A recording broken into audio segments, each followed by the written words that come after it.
السلام عليكم ورحمة الله وبركاته. بسم الله الرحمن الرحيم. الحمد لله رب العالمين، والصلاة والسلام على نبينا محمد وعلى آله وأصحابه أجمعين. أما بعد. This is the fourth lecture in the Revival of Knowledge course that we've been going through together, trying to contextualize the work of Imam Al-Ghazali, the Book of Knowledge, which is the first book in the first quarter of Ihya Ulumuddin, the revival of religious knowledge or revival of religious sciences. The common translation is the revival of religious sciences. Last time we talked about the problems with this sort of translation and how perhaps the correct translation would be the revival of religious knowledge. And we have went through the first section. We finished the first section out of this book, and we went on to the second section, in which Imam Al-Ghazali rahimahullah ta'ala talks about the knowledge that is mandatory upon every individual, and the knowledge that is mandatory collectively, fardu kifaya, and the one before that, fardu ayn. So we're talking about these issues. Last time, if you guys recall, we talked about the difference between science and knowledge. Could anybody tell me how did we solve this kind of subtle difference, perhaps, or intricate? What was the conclusion that we came up with last time? Difference between science and knowledge. Who remembers? I know there are newcomers. Newcomers are not obliged to answer. Anybody? You can look in your notes if you did write notes. Difference between education and science. I'm sorry, knowledge and science. And I'm talking about science in the... apologize? Academic, limited to the study. Okay, so science is academic. But again, you guys giving me keywords. I don't want keywords. Give me a sentence.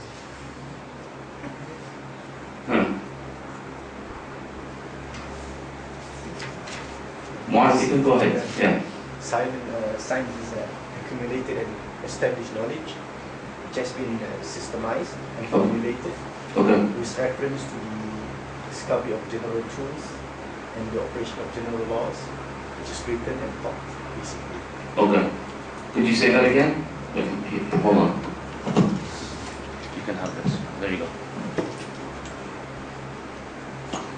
Science is accumulated and established knowledge, which has been systemized and formulated with reference to the discovery of general truths or the operation of general laws, which has been written and taught. Exactly.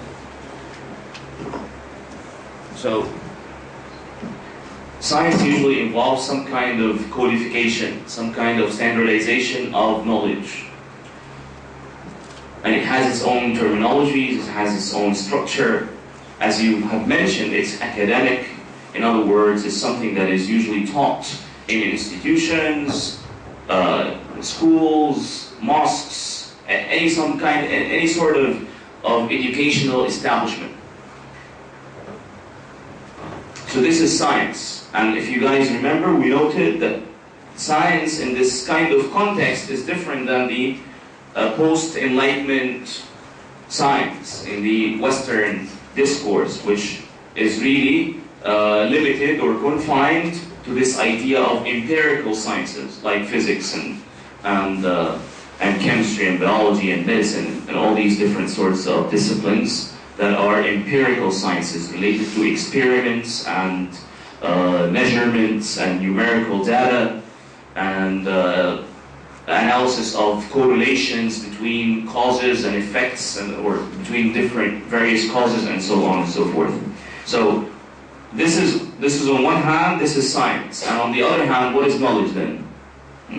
Now you guys have an idea. This is science. Nice. Science is a group of information, data, if you want to say it, knowledge, but it is formulated in a structured, codified form where there are rules and principles, whereas a certain language and the understanding of this particular science is very much related to the terminologies that are being used, to the various tools that these specific scholars of such discipline or such area of knowledge are very much involved with.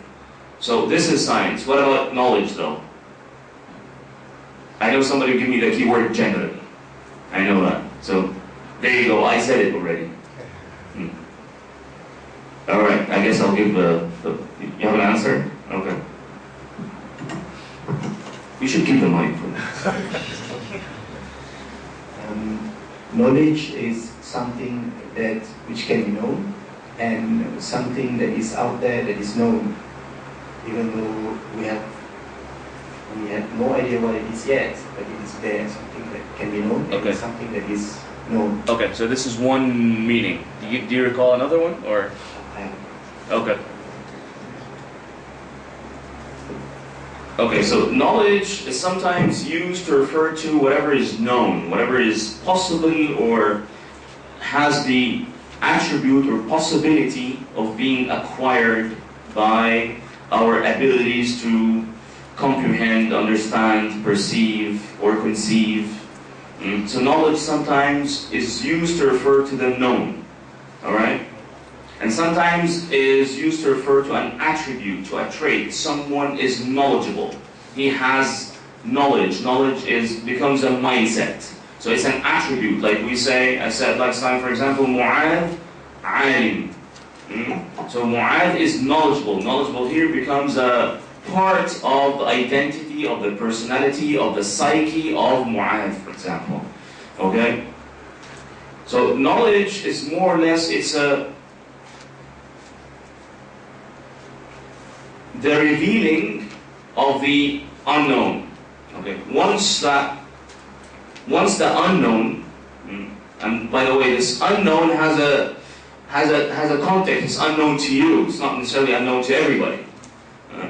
But whatever is unknown to you, once it becomes revealed, then usually humans would call this state of mind as knowledge has happened or occurred or accumulated or acquired.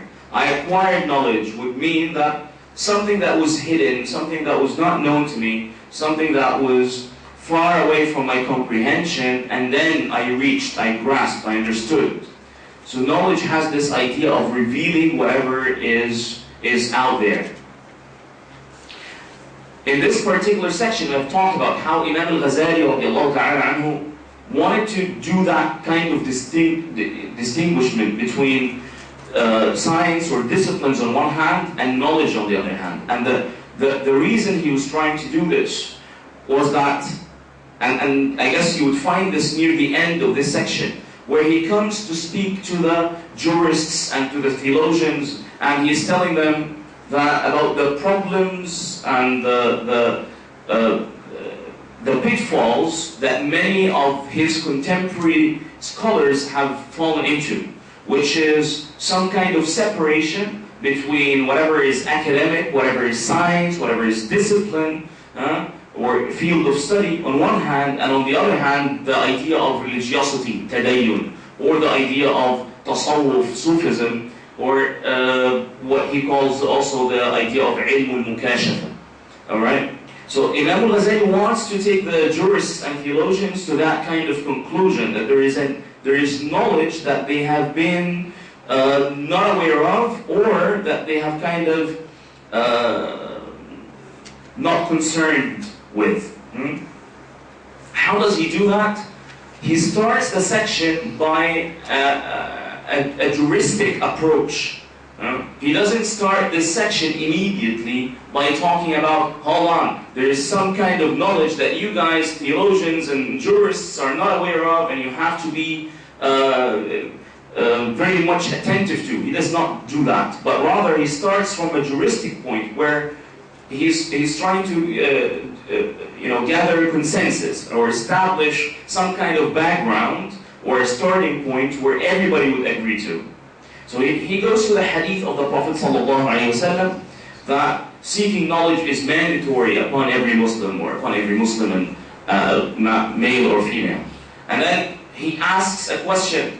This particular hadith does not talk about science as academic disciplines, where people go to Al-Azhar or go to Al-Zaytuna or go to elsewhere, where they study different sciences and different books with different scholars and different teachers. That was not present during the time of the Prophet ﷺ, and yet ﷺ has said that knowledge or seeking knowledge is mandatory upon every male and female Muslim. So what did he mean by that? And Imam Al-Ghazali is very good in dismantling different terminologies. He is asking the jurists and the theologians, don't use your mustalahat, don't use your jargon, your nomenclatures that you use in science, don't use them as a ground to explain the words of the Prophet ﷺ, but rather go back to the original meaning. What was his intention when he said, طَلَبُ الْعِلْمِ فَرْضٌ عَلَى كُلِّ مُسْلِمٍ? What did he mean by that? So he does some kind of analysis to the daily life, and he gives some kind of hypothetical scenario of somebody who was born and then reaches the age of puberty and then faces different kind of cases within his life, and then each case or each event or each circumstance, he's asked or he's mandated to acquire the necessary knowledge to fulfill the required task for that circumstance or for that event or for that period of his life. And what Imam Al-Ghazali is doing, he's saying that even though this individual is asked to learn, is asked to acquire knowledge, these sort of knowledge are sort of, they're sporadic. They're not under a specific discipline where he has to, there's something called the necessary knowledge for every single layman. There's no such thing as that. And yet, he is asked as a Muslim to fulfill these obligations. Or he is asked as a human to fulfill these kind of necessary tasks of a social life. So he needs to understand, he needs to learn how to do things in a proper way. And there is no one universal discipline that acquires all these different branches or areas of knowledge under one title or under one book. So it's not academic. And an example of this, even in vocation, like for example, if a person wants to be a carpenter, he's not really required to go to a university to study carpentry or something, or to go to an institution or anything of that sort. But if he only seeks to be a carpenter and goes to a workshop or learns with a mentor some kind of apprenticeship and he acquires the skill, there you go, he becomes a carpenter, and that becomes his vocation where he gets money and starts a family and so on. So these sort of necessary tasks, perhaps, in one's daily life, the person is required to do these tasks with proper knowledge, not necessarily proper science, proper course, subject. This is what Imam Al-Ghazali is trying to reach with them. Okay. So he does this sort of analysis, and then he moves on after he does this kind of personal analysis. And this was very important from him. On one hand, and I want you to analyze the psychology that Imam Al-Ghazali is applying when he is talking to the jurists, because the conclusions at the end of this section are very shocking. So he takes them, very slowly, step by step. Starts with something that they would be lured to learn about. Fard wa ayn and fard kifaya. So they get all their fiqh tools ready to see if Imam Al-Ghazali is doing a correct differentiation of what is fard wa ayn and what is fard kifaya, and is it really fard wa ayn or is it something that is only recommended. So he gets their mindset intrigued by what he's saying and excited to read what he's saying. So he does this sort of analysis to that scenario. And then he moves on to kind of analyze the different branches of knowledge. And I'm almost sure that Imam Al-Ghazali does not distinctly define the difference between science and knowledge for a reason. He is almost using what is called as al-mushtarak al-lafzi. He does not really define what he means by ilm. So when he comes to, for example, say al-ilm is 4 types, and then he says one type are the fundamentals and principles, and then he would define those as the al-kitab wal-sunnah wal-ijma' and the words of the companions. And then he goes on to the branches, which are the different rules, whether, note here, whether these rules or these ahkam are related to al-fiqh or related to tasawwuf. He does not here separate between both of them. Whatever is understood from the fundamental, whatever is understood from the principle is the sharia in its totality. And then the branches, which is the second type of knowledge according to his sort of classification, becomes the furu'. These furu' are either related to a'mal al-qulub, the works or the actions of the heart, or related to the actions of the jawarih, the actions that you do in a practical sense. And then he goes on to this idea of the tools for knowledge, and then he talks about this idea of language and all different sciences or different fields or areas that are tools for other disciplines or other studies. And then in the end he talks about what he calls the complementary or supplementary sciences or divisions of sciences, or knowledge I should say. I keep saying sciences, and he says, and he uses the word knowledge for it.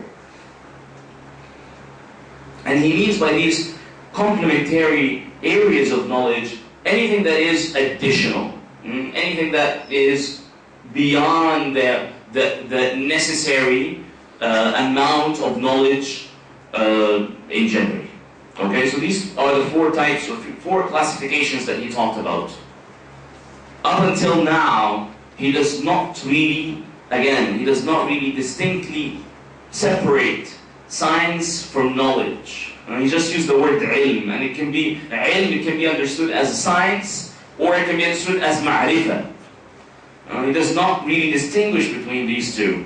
Actually, he mixes up within his word, within the topics that he's using. Because on one hand, he's saying al-asl al-awwal wal-darb al-awwal, the first level is the fundamentals, where he talks about the Quran and the Sunnah and the Ijma'.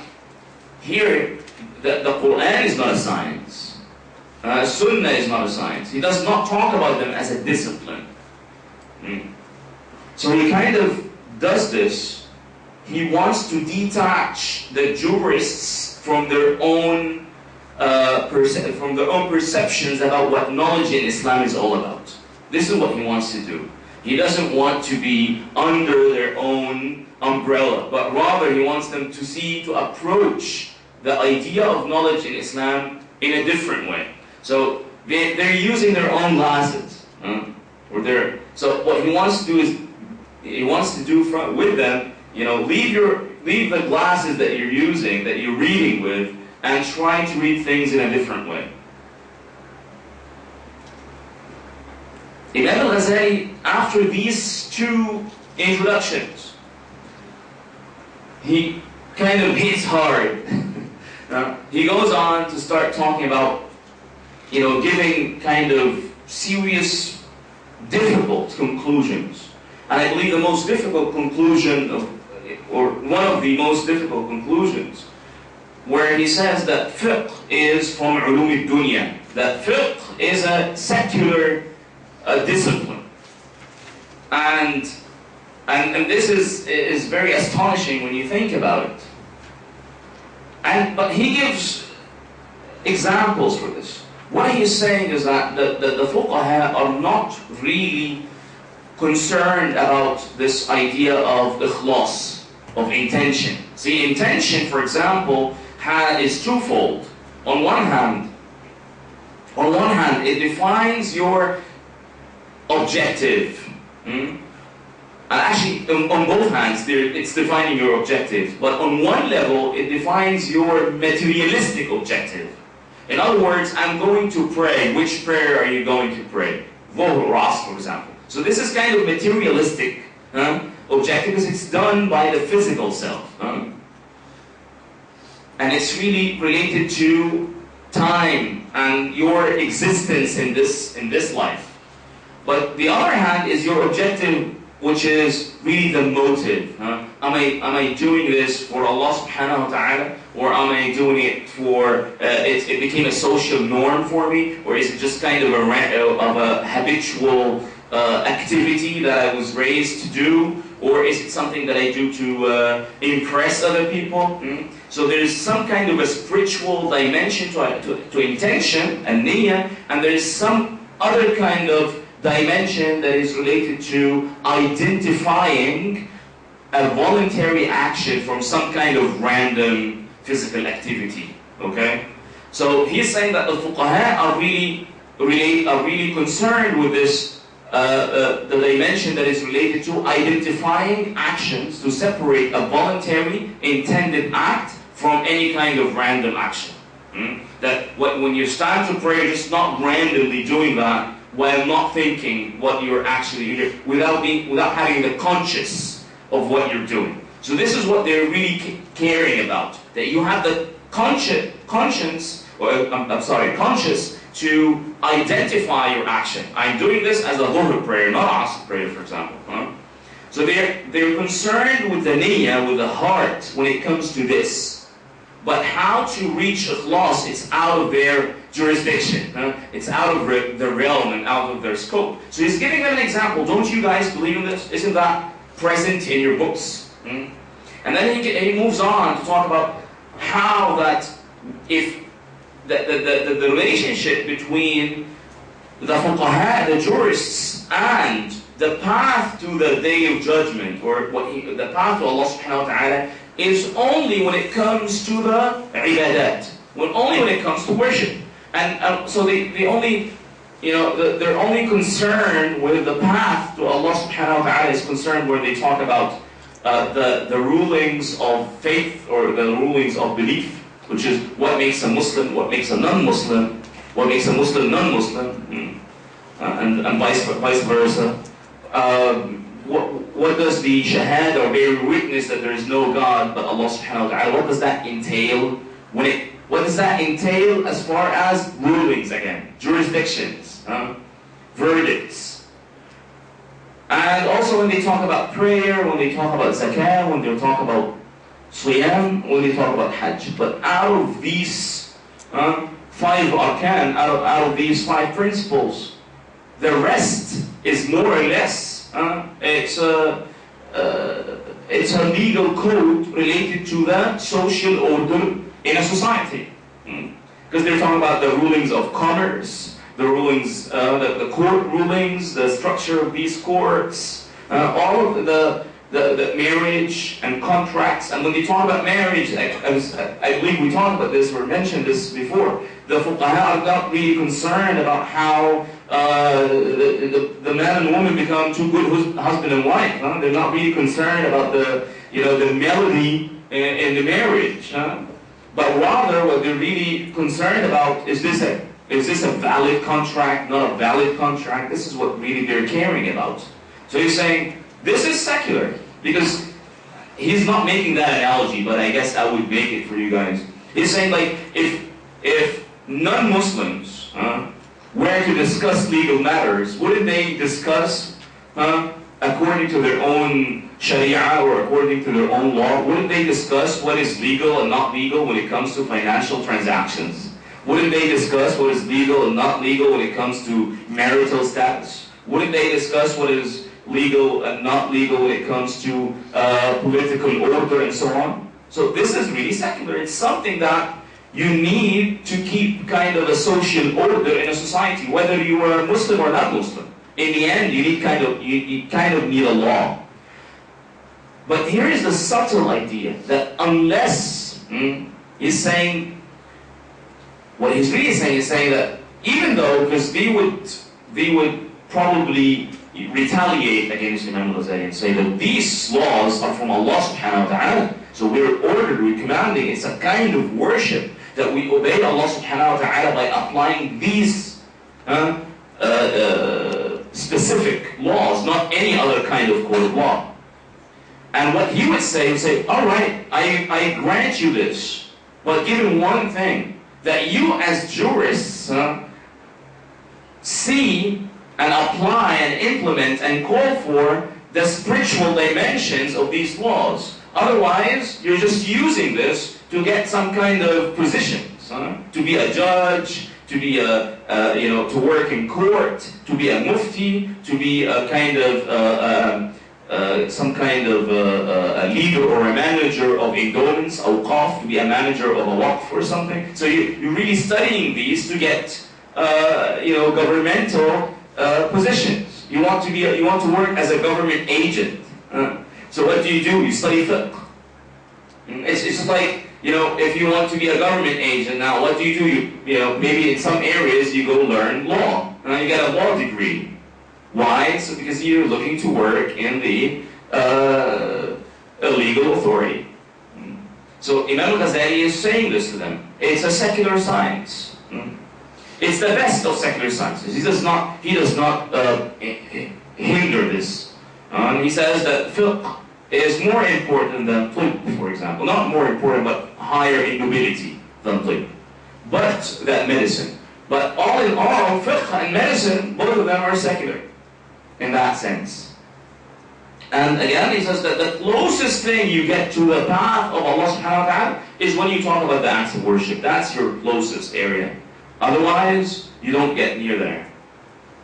And then he starts, cornering their position, so to speak. He's saying, your application of so-called religious knowledge, even though it's disciplines, your application or your understanding of religious knowledge is distorted. How is it distorted? He starts giving examples of the mystical or spiritual or the Sufi dimensions in the life of Imam al-Shafi'i radiallahu ta'ala. And then he goes like, okay, if you guys are followers of Imam al-Shafi'i, where is that area of his life in your life? Why are you kind of downgrading the importance of Sufism? Why are you so indulged into debates and arguments? Where is that spiritual dimension in the life of Shafi'i? Where is that in your lives as Shafi'i scholars? And see, Imam Al-Ghazali, the underlying sentiments that he's doing here is what? Sometimes he would give a rational reasoning when he was, which I just explained, when he differentiated between secular science and religious science.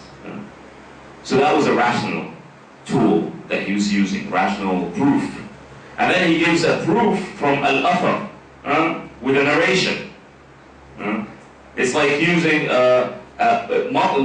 logic with hadith, for example. So he does the same thing. He uses logic to explain what fiqh is all about. And then he uses the hadith, in other words, the narration, that see, Imam Shafi'i used to do this, used to do that.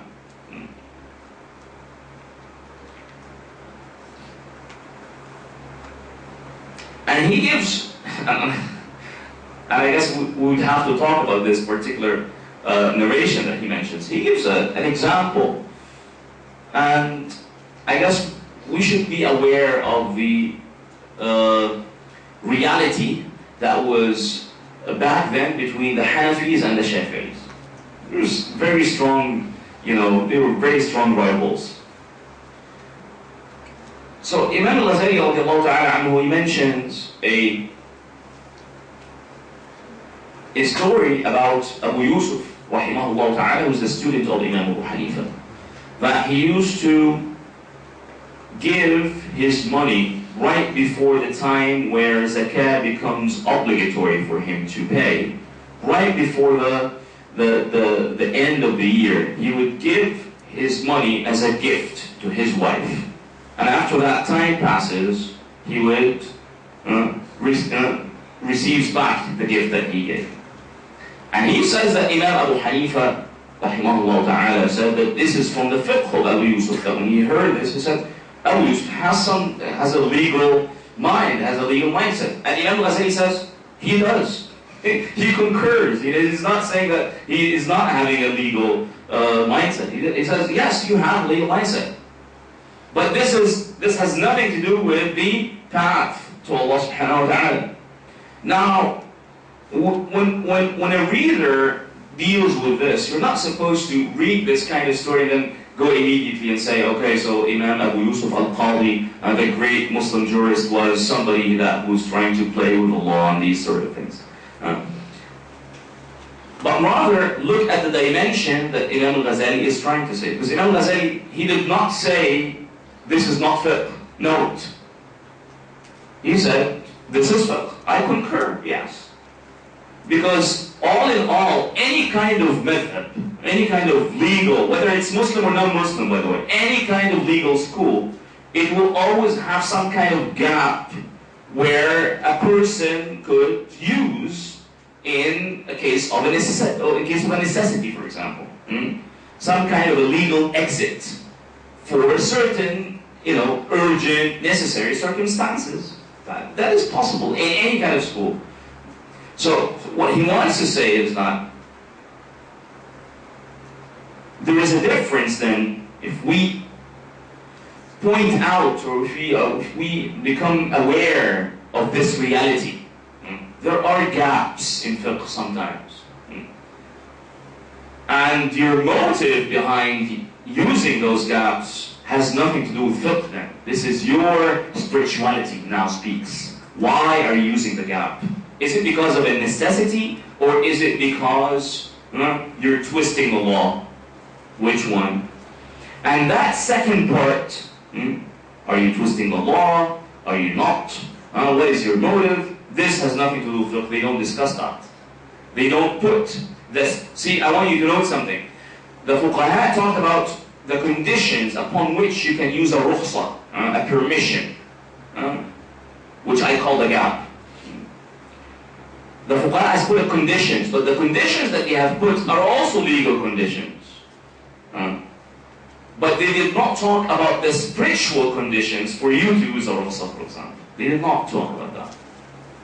But this is really problematic because this opens the door for people to use these permissions even with applying the legal conditions for it, but they would be using it for the wrong reason. So again, I guess you could now note this accumulation that Imam Ghazali is presenting to them.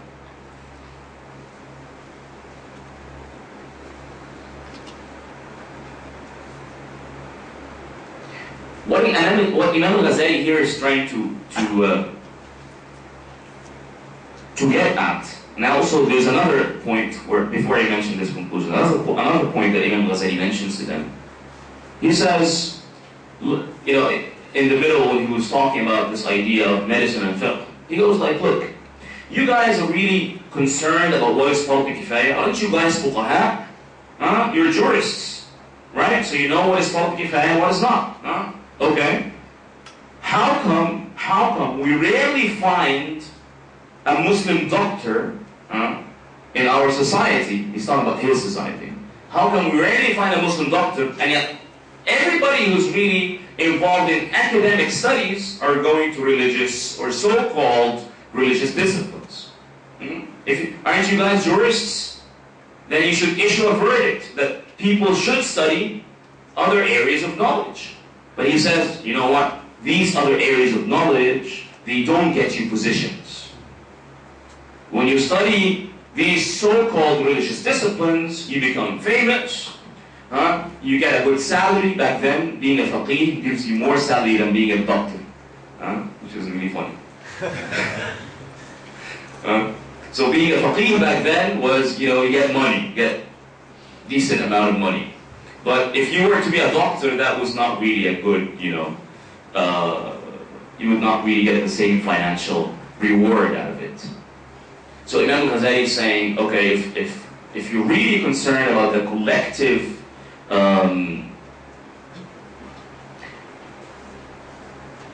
order or collective, how should I say this? having a society where it meets its own challenges, for example. If you want our society to meet its own challenges, well, we have a challenge in medicine.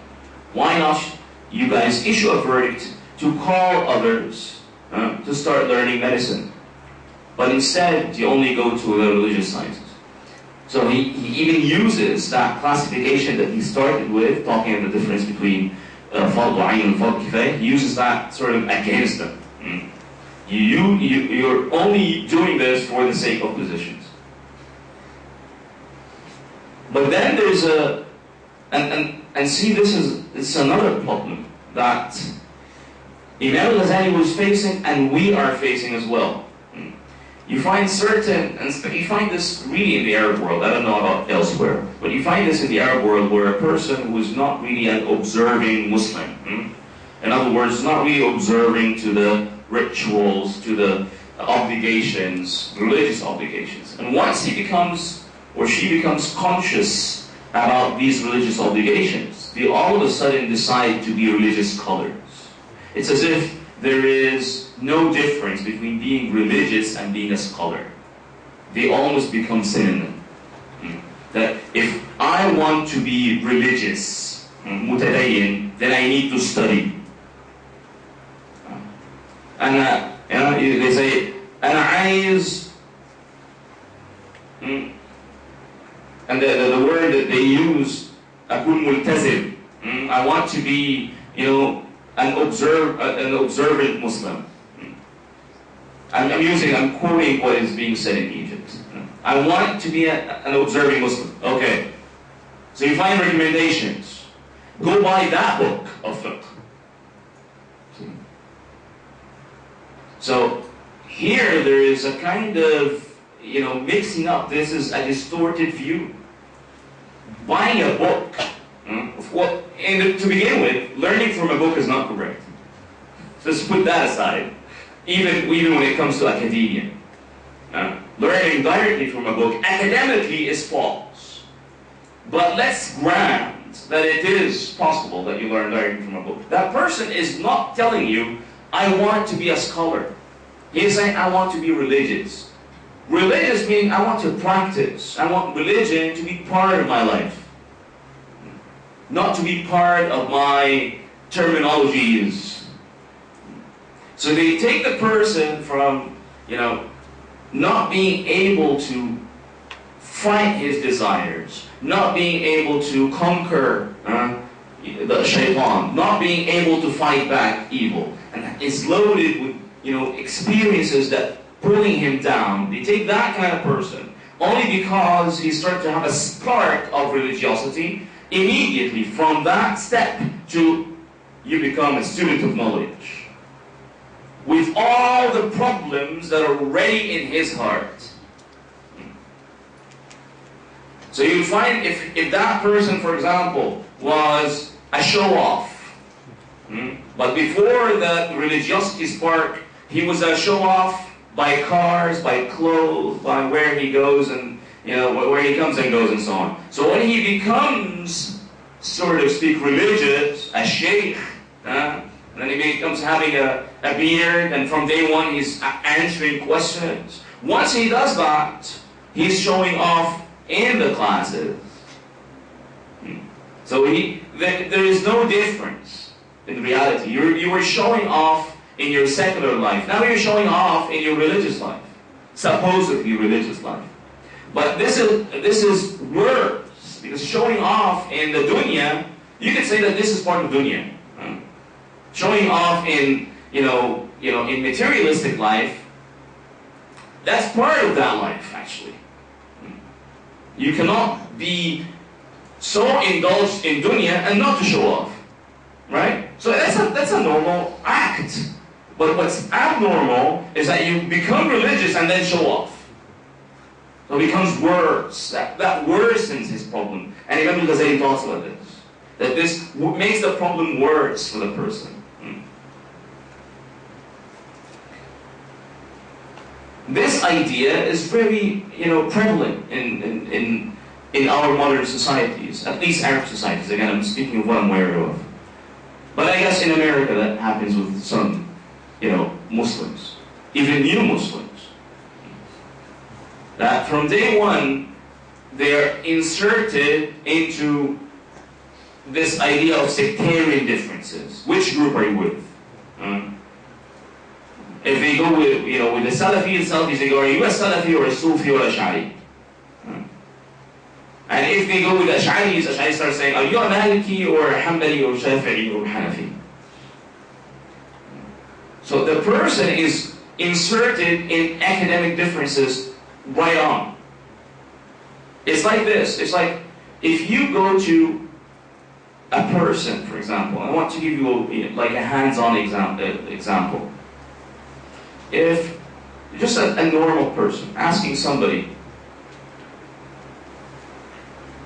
which I want to buy a tablet, all right? I decided to buy a tablet. Which one should I buy? All right.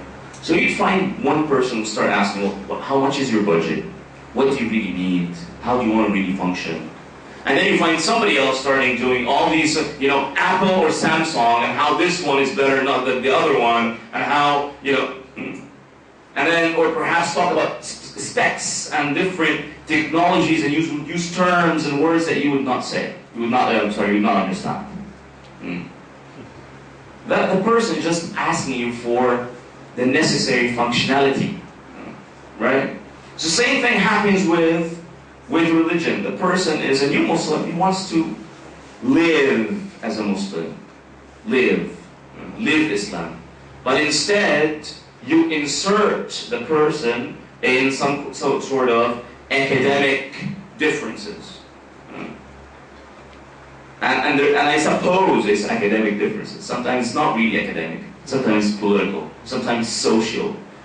Sometimes, as I said, sectarian differences.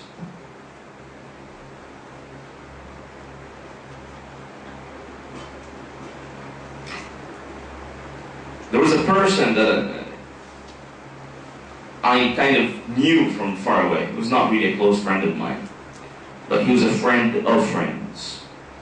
And he was a teenage boy from Texas. Before he became a Muslim, very involved with guns and arms and so on. Before he becomes a Muslim. When he became a Muslim, guess what he was really interested in? Anything that has to do with violence. See?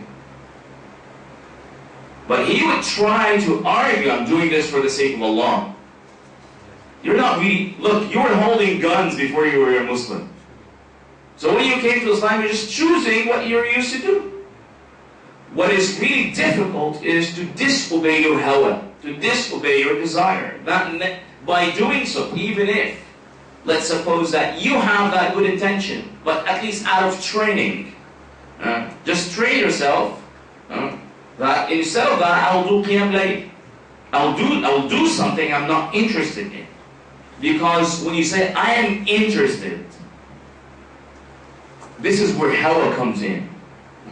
The desire of the soul, or the desire of the self, comes in interest. I am interested. What makes you interested? This is the difficult question that whenever you say I'm interested in something, this is the most difficult question to answer. Why are you interested? And you keep asking why. Until all the obvious answers, you're out of obvious answers. And then you ask for the really, really core of your interest. What was the initiation of it? So, the case with the scholars that Imam Al-Ghazali is talking to is just like this teenage guy from Texas. You guys study fiqh, not because you want al-akhirah. Because if you wanted al-akhirah, there are other things that you guys are not doing, are not fulfilling. So it seems you're doing this for another reason. And Imam Al-Ghazali does not shy away from saying that. No, he's not shying away from saying that.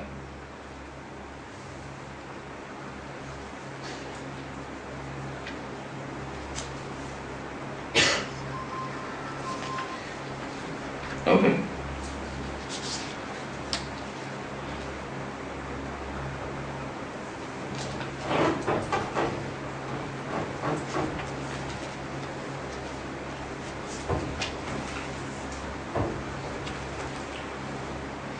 the last few points, actually last couple of points, because this I believe today will be finishing a little bit earlier, and perhaps I should have made that announcement to begin with. But supposedly, as far as I know, there is a lesson that we held in this area, and the Shaykh will attend or will deliver this lecture is the Mufti of Damascus. So if you guys want, after our talk, if you guys want to wait and attend, but it will be in Arabic, so if you want to attend, go ahead. If you don't, you can just get the barakah of actually attending the lesson. Alright, so the last couple of points that we'll be covering. Imam Al-Ghazali also talked about this idea of theology. So he's not only concerned with fiqh, but he's also concerned with theology. And he's saying that theology, or ilm al-kalam, is not, he calls it hirasa. Hirasa means what? It's a protection, it's a guarding. So he's saying ilm al-kalam is a guard for the belief, but it's not the belief itself. So you would not get the belief from the books of ilm al-kalam. Theology books are not books of creed. What could be considered a book of creed is something like Aqidah al-Tahawiyya, for example.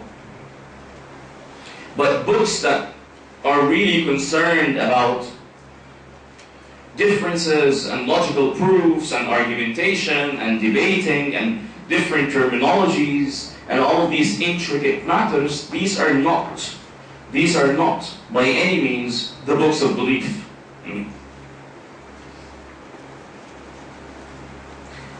And what I want you to be aware of, he's almost saying like this: the books of ilm al-kalam, they're almost like medicine, right? Because there is a problem happen, so you're using that medicine. You don't usually take medicine every day without having a problem, right? You don't substitute medicine by good nutrition, right?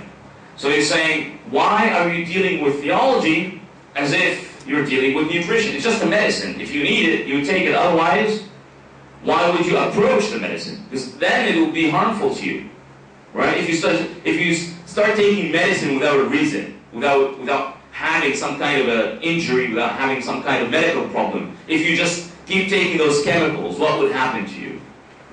You're really doing harm to yourself. It doesn't become beneficial anymore. But rather what you need is nutrition. And then he comes to say that books of theology, he says, when you check the books of theology, you would not be able to grasp or acquire more knowledge about Allah subhanahu wa ta'ala that would uplift you spiritually towards Him, subhanahu wa ta'ala. But rather, sometimes it's the opposite. That by reading these books, you start getting to read doubts and different problems and debates and skepticism and all these different argumentation. So instead of approaching Allah subhanahu wa ta'ala with a concentrated heart in the path to Allah subhanahu wa ta'ala, rather your image becomes distorted into different ideas and argumentation, and is he this or is he that? What did we mean by this attribute? What did we mean not? And so on. And therefore, Imam Ghazali gives out a clear statement. He says that these books are totally far away from ilm al-mukashafa, which is by doing what he calls riyada. He means riyada is not a sport. Riyada meaning that you train yourself. And the terminology, riyada in tasawwuf, would mean that you train yourself in rituals, in worships. And by doing that, by these actions, you acquire knowledge. By doing these actions, you will acquire knowledge.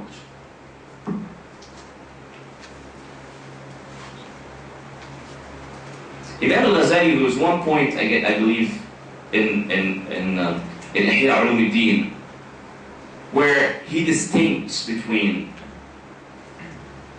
knowing something and doing something. And he says many people don't distinguish between both of them. Knowing the rules of dhikr, knowing the different conditions for it, knowing the different kinds of it, knowing the different, this hizb was written by which shaykh, and this book was written by whom, and this wird is supposed to be read in the morning or at night. All of this, one thing, and the other is actually doing the word, actually saying al-adhkar, actually doing that worship. He says many people forget, or they're eluded, and they have a delusion, and they don't distinguish between both of them. That knowing something does not necessarily make you a person who practices that. And perhaps if you practice it, the fruit that you reap out of your practice is much, much, much higher than the fruit that you get from merely knowing it.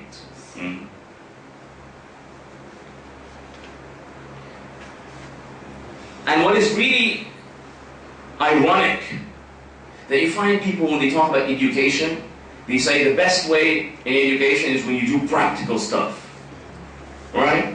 And then when they come to religion, they become so theoretical. Anything else, they say practice, practice, practice. When we do it by hand, we understand. But then when we come to religion, we want to buy books. See? It's ironic. Imam Al-Ghazali finishes off this section by reaching this idea of that we have to make a clear distinguishment between scholars of this life and scholars for the afterlife. That we have to make that kind of distinguishment. And that becomes the conclusion of that section. What I want you to note here is something, just to wrapping up. How he started the book, how he started this section by saying, knowledge, is it fardu ayn or fardu kifaya? Knowledge, is it mandatory on each person, on every single individual, or is it mandatory collectively? Remember, this was the title, right? How did he end this section? By talking about this phenomena that there are ulama usul, for example, there are those bad scholars. And note, what he's trying to say that this is not contradicting. To say a scholar and to say bad with it.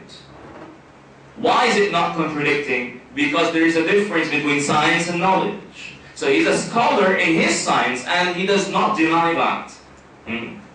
But when we view this phenomena of a good scholar in a science and he claims to be religious yet he is not, then he becomes a bad scholar because of that claim.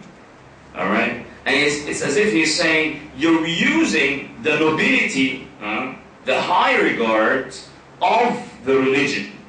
Because we say ulum shar'iyya, so it's religious sciences, so it's a branch of the religion. So if you are involved with these religious sciences, you have that same high status.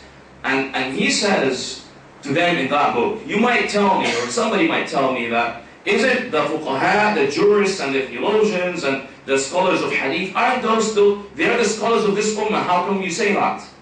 He says they are as such, they are these scholars of this ummah, as far as they follow their ancestors. And their ancestors did not separate between religiosity and religious sciences. If they separate, then they're not really following them. Alright? Okay. Any questions? Concerns? With this? Questions from the previous one? Okay. So, by doing this, we're done with this section. From the coming lecture, inshallah subhanahu wa ta'ala, we'll start with section 3. We're kind of running a little bit slower than the actual pace that we're supposed to be doing, and especially that was kind of also hindered because of today's event. But inshallah, we'll make it up next time. There are certain parts where we can go in them much more faster than others. What I try to do is that the things that would be usually not apparent and would not be straightforward for the contemporary reader, I would try to take time in analyzing them. Things that will become more straightforward, I would, delegate that you guys read it from the book, and if you have questions, you bring it up. But please, if you do have questions, do bring it up, whether written or orally. And the last reminder, please read before you come. There was, in the book خلاصة الأثر للمحبي, talks about the scholars, the late scholars of the 11th, I believe, 12th century. And he was talking about a Shafi'i jurist, his name is An-Nur al-Zayadi. And one of his students, I can't remember his last name to be honest, he was Sheikh Hassan, I can't remember his last name now, but he was one of the students that used to attend with him. And this Sheikh Hassan, he studied with Shamsuddin al-Ramli. And this scholar, he used to be the most notable student for An-Nur al-Zayadi. And what he used to do, as Al-Muhibbi says, he used to apply an Azhari tradition. He said he used to do something as the habit or the norm was that the students would attend to the lecture, a mini sort of preparatory lecture by the Sheikh Hassan before they would attend the main lecture by An-Nur al-Zayadi. Alright? And what he's supposed to do is they do mutala'ah, they do a reading, preparatory reading in the book that was supposed that An-Nur al-Zayadi was supposed to cover, that part that he's supposed to cover in the lesson. And they do this because he's like setting the mood for An-Nur al-Zayadi to come. Alright? So, I'm not An-Nur al-Zayadi, and you don't have a Sheikh Hassan here. I don't know, maybe. But the idea is, please have this habit or mindset that you need to prepare. Part of this lecture is your preparation. And the more you prepare, the more you reap the fruits of your attendance here. The less you prepare, the less the fruits you will grasp.